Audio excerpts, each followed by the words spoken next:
US and Israel ने Iran पे attack किया है ना, एंड देन ईरान ने फिर गल्फ़ कंट्रीज़ पे किया जो भी। वो टाइम पे मैं अबू धाबी में ही था जब ये हुआ है, मतलब उससे थोड़े टाइम पहले मैं अबू धाबी में था, लाइक 3:45 3:50 AM, एंड उसके बाद हुआ है ये सारा। तो मेरी फ़्लाइट टेक ऑफ होने के बाद ही आई थिंक 1 या 2 फ्लाइट टेक ऑफ हुई है, एंड सारा का सारा एयर स्पेस शट डाउन हो गया था। सो ये जो न्यूज़ थे मैंने सारे फ्लाइट पे बैठे बैठे देखे थे। होपफुली सारे सेफ़ है, किसी को कुछ हुआ नहीं है, एंड लकीली मैं वहाँ से बाहर निकल गया था। एंजॉय करो वीडियो को, लाइक शेयर कर देना। 1 मंथ और 10 डेज़ निकल गए, पता ही नहीं लगा। लाइक लिटरली अभी भी मुझे लग रहा है 1-2 दिन रुक जाता तो बेटर रहता, right. Like 1 month is enough year. 1 महीने के बाद आपको लगेगा कि अब मैं चला जाता हूँ, बिकॉज क्या है 4 साल से every single day I was working, and यहाँ पे आके 1 महीना मैंने कुछ भी नहीं किया, मतलब मज़े मार रहा था। सो फिर एक टाइम पे बोर मारता है आपको। बट एनीवेज अभी स्टार्ट हुआ नहीं है, एंड दैट इज़ वायर मैंने कोई वीडियो डाला नहीं था पिछले 1 मंथ से, because I was like parents के पास आया हूँ 4 साल के बाद, तो उनको ही टाइम देता हूँ rather than focusing on videos and all that stuff. अभी वीडियोज़ कंटिन्यू करेंगे, अब जाके चालू हो जाएंगे। ओके, नीलो 4 का बन मस्का एंड उसका T. Make sure you try this अगर आप इंडिया में आते हो तो। Very very good guys. अगर आप अपने टैक्सेस फाइल कराने जा रहे हो इस साल, तो मेक श्योर ये 4-5 चीज़ें मत करना, वरना आपको थाउजेंड्स ऑफ डॉलर्स का लॉस हो सकता है। नंबर 1 है ट्यूशन। अगर आप स्टूडेंट हो एंड आप पढ़ाई करके टैक्स फाइल करने जा रहे हो, तो make sure you show your tuition fee slips while you file your taxes. Because अगर आपका कॉलेज का फी है $40,000, तो उसका 15% होता है $6,000, तो वो रिफंड आएगा ही आएगा। अगर आप लोग 2nd year, 3rd year, 4th year के स्टूडेंट हो, तो आपको काफ़ी अच्छा रिफंड आ सकता है through your tuition credits. So make sure आप टैक्सेस फाइल कराओ, एंड अगर आप टैक्स फाइल कराने जा रहे हो तो टोरंटो टैक्स बुटीक के थ्रू टैक्स फाइल कराना, बिकॉज इनके पास स्पेशल ऑफर है स्टूडेंट्स के लिए। अगर आप लोग टोरंटो टैक्स बुटीक के साथ टैक्स फाइल कराते हो एंड आपको अगर CRA को पैसे देने हुए, तो जो भी टैक्स फाइलिंग का चार्ज टोरंटो टैक्स बुटीक लेता है वो आपसे नहीं लेगा, अगर आपको CRA को पैसे देने हुए तो ही। सो मेक श्योर डिस्क्रिप्शन में जाओ, वहाँ पे जाके उनको मैसेज लिखो एंड वो आपका टैक्स फाइल कर देंगे। नंबर 2 है कैनेडा वर्कर बेनिफिट। $1,590 यहाँ की गवर्नमेंट डायरेक्टली आपके बैंक में डिपॉजिट कराएगी अगर आपकी ईयरली इनकम $35,000 से कम है तो। So that is why it's very very important कि आप सही फॉर्म्स के साथ टैक्स फाइल कराओ, जैसे टोरंटो टैक्स बुटीक है, बिकॉज ये एक्सपीरियंस है, आपको सबसे ज़्यादा रिफंड ला के देंगे। नंबर 3 है सेल्फ एम्प्लॉयड। यहाँ की गवर्नमेंट सबसे ज़्यादा audit self employed individual tax returns का करती है। जैसे अगर आप ऊबर चलाते हो, डोडैश, लिफ्ट, इंस्टाकार्ट, ये सब करते हो, तो आप सेल्फ एम्प्लॉयड की कैटेगरी में फॉलो करते हो। So you have to make sure कि आप सही तरीके से टैक्स फाइल करें एंड सारा आपका जो भी ऊबर का इनकम है, जो भी है, वो सारा दिखाए, वरना आपको फ्यूचर में ऐसा सिचुएशन आएगा कि आपको थाउजेंड्स ऑफ डॉलर्स गवर्नमेंट को पे करने पड़ेंगे। So if you don't want that situation, description में लिंक है, वहाँ से जाके आप टोरंटो टैक्स बुटीक के साथ अपने टैक्सेस फाइल कराएं। एंड इनके पास स्पेशल ऑफर है ऊबर वालों के लिए, ये अभी 15% डिस्काउंट दे रहे हैं। So if you file your taxes through them, ये आपको 15% डिस्काउंट देंगे इनके जो भी टैक्स फाइलिंग चार्जेस है उसमें। एंड नंबर 4 है न्यू कमर्स। अगर आप कनाडा में नए हो, तो यहाँ की गवर्नमेंट आपको फाइनेंशियल सपोर्ट प्रोवाइड करने के लिए काफ़ी ज़्यादा रिफंड प्रोवाइड करती है, एंड आपको ग्रोसरी रिबेट भी मिल रहे हैं। So make sure you file your taxes this year. And अगर आप 2025 में आए हो गाइस, तो भी आप लोगों को 2026 में टैक्सेस फाइल करने हैं। अब से ना एक चीज़ डिसाइड की है मैंने, पिछले 4 इयर्स में तो मैं यहाँ पे आया नहीं था, बट हमें लगता है यार हम वहाँ पे डॉलर कमा रहे हैं, which is good, I am not saying it's bad, but यहाँ पे पेरेंट्स की एज हो रही है, राइट। मैं 4 साल पहले जब गया था, मेरे पेरेंट्स नो डाउट सेम ही है, वैसे ऐसा कुछ नहीं है थिंकिंग वाइज, बट धीरे धीरे एज हो रही है उनकी, एवरी ईयर बढ़ रही है age. So I was like ऐसे नहीं चलेगा यार, 4 साल के लिए चले गए, एकदम गायब हो गए। भले आई अंडरस्टैंड PR आया नहीं था मेरा and all that stuff, but अब से एवरी ईयर आने का प्लान है। Every year at least for 15 days, 20 days, 1 month, जितना भी हो सक रहा है, एवरी ईयर एक बार आके विजिट करके जाएंगे। बिकॉज डॉलर तो ठीक है यार, पूरी ज़िंदगी कमाना है, बट फिर पेरेंट्स के साथ वो जो प्रीशियस टाइम है ना, वो चला जाएगा।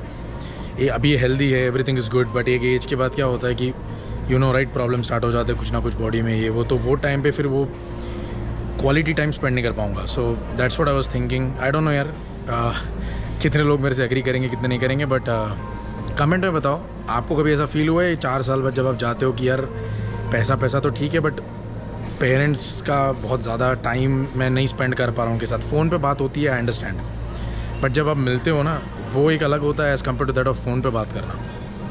You don't feel on call, reality में फील करते हो.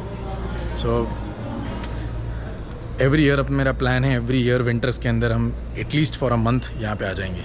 सो विंटर्स भी निकल जाए एंड पेरेंट्स के साथ रहना भी हो जाए. एंड वो टाइम पे no using phone, nothing, just being with them at that moment. So पता नहीं यार, अब देखेंगे वैसे, बट आऊँगा ज़रूर एवरी ईयर, ये फिक्स है. देखो इंडिगो,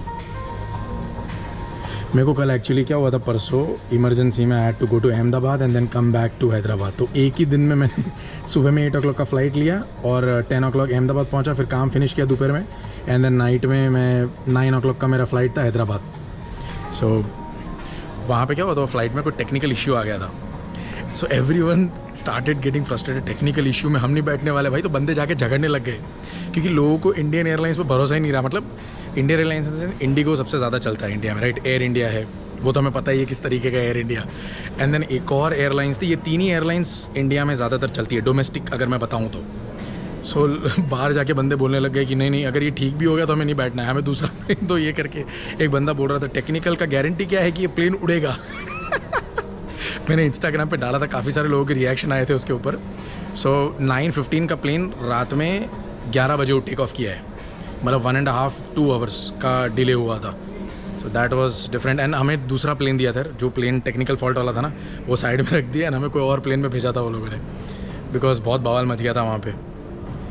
बट सीरियसली यार, इंडियन, मतलब मैं अगर देखूँ ना यहाँ पे डोमेस्टिक एंड ऑल पे, तो मेरे को भी कभी कोई विश्वास नहीं बैठता है. थोड़ा बहुत टर्बुलेंस होता है, मेरे को लगता है हो गया अब तो. अभी और 1.5 hour है अपने को टेक ऑफ करने के लिए. And just see my outfit, 7 kgs मेरा वेट बढ़ गया है भाई. 7 kgs एक महीने में खा के भाई साहब क्या हालत हुई है. जितना कुछ भी मैं खा सकता था ना, मैंने खाने का ट्राई किया है. जितने लोगों को मिल सकता था मिलने का ट्राई किया. कॉलेज फ्रेंड्स, फिर मेरे अपार्टमेंट के फ्रेंड्स गुजरात में है, सबको जितने भी लोगों को मिल सकता हूँ मैं. इसलिए मैंने वीडियोस नहीं डाले यार, बिकॉज फिर वीडियो में क्या होता है यार कि मैं वो बंदे के साथ फिर प्रॉपरली बैठ के बात नहीं कर सकता. दिमाग में वीडियो ही चलता रहता है. So I was like side में रखो इसको, पहले दोस्तों से मिलता है.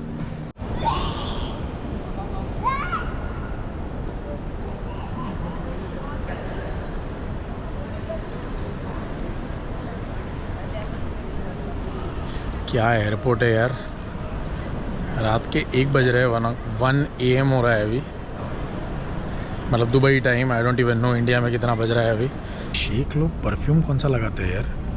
बंदा मेरे आगे से गया, मुझे इतनी नींद आ रही थी, पूरी की पूरी नींद चली गई मेरी. लाइट मैं फ़्लाइट में आते सो ही रहा था, लैंड कब हुआ मुझे पता भी नहीं है, राइट. सो यहाँ नीचे आने के टाइम पे भी I was like half asleep only. जैसे बंदा मेरे पास से गया है, मेरी नींद चली गई है. पता नहीं, अलग अलग 4-5 परफ्यूम की स्मेल आई और सब कुछ फ्रेश हो गया. पूछना पड़ेगा भाई ये कौन से परफ्यूम लगाता है. आई एम श्योर ये एक परफ्यूम तो नहीं लगाते हैं, मिनिमम 3 से 4 लगाते होंगे अलग अलग. एंड सब में से स्मेल मार रही है. ऐसा भी नहीं है कि एक बंदे में से कोई फ्रेगरेंस की स्मेल आ रही है. एंड इट्स रियली नाइस यार. कितना एकदम फ्रेश फील होता है आप जब उनके बाजू से निकलते हो. एंड एक और चीज़, इस बार इतिहाद का जो मैं अभी आया ना हैदराबाद से अबू धाबी, सर्विस इतना अच्छा नहीं था टू बी ऑनेस्ट. लाइक वो बंदा आया, मैंने उसको बोला ये लेके आ, वो लेके भी नहीं आया. फिर एक बार बोल के फिर मैंने सेकंड टाइम बोला नहीं. बट जब वो चीज़ें दे भी रहा था ना, तो प्रॉपर तरीके की सर्विस नहीं मिल रही थी. आई डोंट नो वो बंदे में प्रॉब्लम था या क्या है. बट हाँ, इस बार हम कह नहीं सकते कि इतिहाद का काम ज़्यादा अच्छा था. थोड़ा सर्विस में थोड़ा काम काज इधर उधर ही था. फर्स्ट टाइम जब मैं आया वहाँ से यहाँ पे, तो it was very very nice. So let's see, अभी यहाँ से अपना टोरंटो का है एंड गेट B11.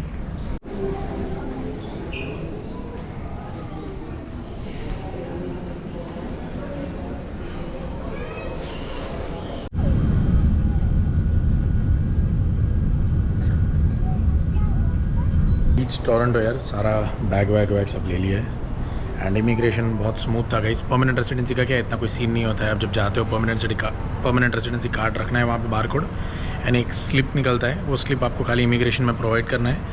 अगर उनको ज़रूरत होगा तो आपको इमिग्रेशन में भेजते हैं, वरना वो इमिग्रेशन में भेजते भी नहीं है. So I was just told to go straight. मेरे आगे वाले भाई को इमिग्रेशन में खड़ना, वो भी परमानेंट रेसिडेंट ही था. वो मुझे समझ में नहीं आया उसको वहाँ क्यों जाने को बोला. They told me just to leave. Straight ही चला गया मैं. एंड नीचे जाके आपको स्लिप देना होता है. सो या और कुछ ज़्यादा कुछ नहीं है। और अगर आप वर्क परमिट पे हो, स्टडी परमिट पे हो, तो आपका प्रॉपर इमिग्रेशन होता है, लाइन में खड़ के आपको इमिग्रेशन करना होता है। एंड अभी फ़िलहाल मैं लॉस्ट एंड फाउंड करके कोई है यहाँ पे सेक्शन, वहाँ पे बेसमेंट में आया था। लास्ट मंथ जब जा रहा था मैं, स्टैंड मेरा जो मोबाइल का था वो मैं भूल गया था यहाँ पे सिक्योरिटी चेक इन के अंदर, वो वहीं रह गया और मुझे फ़्लाइट में जाके याद आया कि यार तो मैं भूल गया।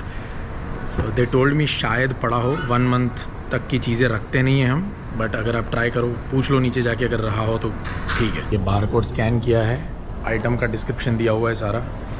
सो जो भी कुछ था आइटम जो मेरा लॉस था वो तो उनके डिस्क्रिप्शन लिस्ट में ही नहीं था, तो मैंने नीचे एक्सप्लेन किया है कहाँ लॉस्ट हुआ है, क्या था, किस तरीके का कलर था, सारा कुछ एंड रिपोर्ट कर दिया है। सो जब भी आएगा दिल मेल इट टू माई, घर पे मेरे मेल कर देंगे, मतलब अगर उनके पास होगा तो। भाई मुझे राइड देने आए थे, उनका क्या है वर्क परमिट अभी फिनिश हो रहा है नेक्स्ट वीक, तो 10 दिन के अंदर वो कनाडा छोड़ के चले जाएंगे।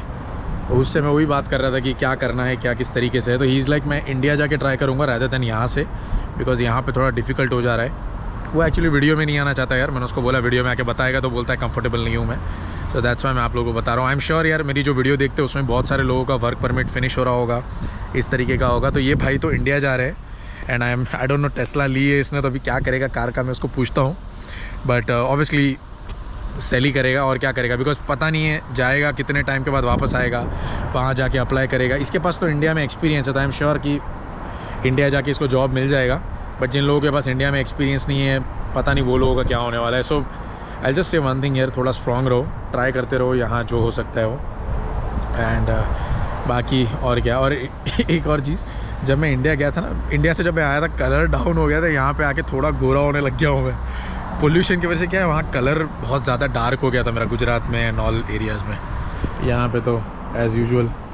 तो ये कवर ने एक बहुत अच्छा काम किया है, कार के ऊपर कोई भी स्नो नहीं गिरी है, देखो फ्रेश ब्रांड न्यू लग रही है कार। बट एक प्रॉब्लम है, कार चालू नहीं हो रही है, बैटरी डेड हो चुकी है। सो जो एक्चुअली जो बंदे को मैं मतलब घर पे, जिनके घर पे रहता हूँ, उनको बोला था स्टार्ट कर देना, तो अभी 5-6 दिन पहले उन्होंने स्टार्ट किया तो कार चालू नहीं हो रहा था, उससे पहले हो रहा था। सो या ये एक बहुत बड़ा एडवांटेज है भाई कवर लगाने का। ये देखो पूरा आइस इसके ऊपर है एंड मेरे ग्लास पे कुछ भी नहीं है, as you can see over there, right. So but cover वहाँ तक गया है, सो पूरा इसको क्लीन करना पड़ेगा। एक्चुअली क्या हुआ था, कवर उड़ गया था कुछ दिनों पहले हवा की वजह से, एंड आफ्टर दैट वो कवर वहाँ चला गया है, उसके ऊपर स्नो है, सो उसको निकालना पड़ेगा वहाँ से एंड ऑल दैट स्टफ जो भी है। बट भाई एक चीज़ है कि बैटरी भले कार का नया हो, बैटरी डेड हो जाता है विंटर्स के अंदर। अगर आप उसको बेसिकली कार चलाना पड़ेगा आपको, खाली आप सेल्फ स्टार्ट करोगे एंड छोड़ दोगे कार तो चार्ज नहीं करता है। सो कवर निकाल दिया यार हम लोगों ने, कवर इजीली निकल गया। आई वाज लाइक बहुत ज़्यादा स्नो गिरी है, तो ये क्या है ना, ये वाला जो स्नो होता है ना बहुत भारी होता है, वज़न बढ़ जाता है इसका, राइट, बिकॉज गिरता है फिर पड़ा रहता है तो जम जाता है, कट बन जाता है। तो but it was easy, just ऐसे कवर किया मैंने, कवर बाहर आ गया, तो ज़्यादा हैसल नहीं था। एंड या आप लोगों को पता ही होगा ऑब्वियसली, कार जो है वो ऑब्वियसली अभी ये वाले कीज़ से खुलेगा, बिकॉज मेरा रिमोट तो कुछ भी काम नहीं कर रहा है, तो कोई यूज़ ही नहीं है इसका।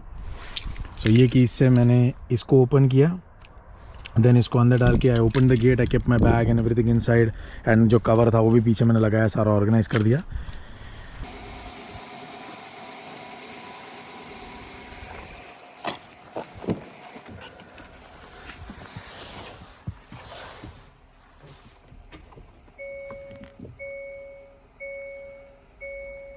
आई had to purchase a new battery, because मेरी बैटरी टोटली डेड हो गई थी। 1 मंथ और 10 डेज़ पड़ा रहा ना कार, तो उसमें इतने टेम्परेचर्स होते हैं, सो टोटली फिनिश हो गया। एंड वैसे भी कार का बैटरी जब रहता है कनेक्टेड कार के अंदर, तो उसका यूसेज रहता है कार में, भले ही कार बंद है, ठीक है, बिकॉज दूसरे जो इलेक्ट्रॉनिक चीज़ है वो ऑटो उसका यूज़ करती है। सो दैट इज़ वाई वो डेड हो गया। आई वॉज नॉट एक्सपेक्टिंग कि इतना जल्दी डेड हो जाएगा 1 महीने के अंदर अंदर, but because of winters and all वो फिनिश हो गया है। सो जाके मैंने नया बैटरी लिया एंड उस पर 5 years का वारंटी था। सो वो चीज़, बाकी oil check and tyre and all सारा कुछ चेक करवा लिया है। सो ये था भाई, मेक श्योर आप अपना कार बाहर ना रखो, ठीक है, नया कार हो तो भी बाहर मत रखो, ये मेरा एक्सपीरियंस है।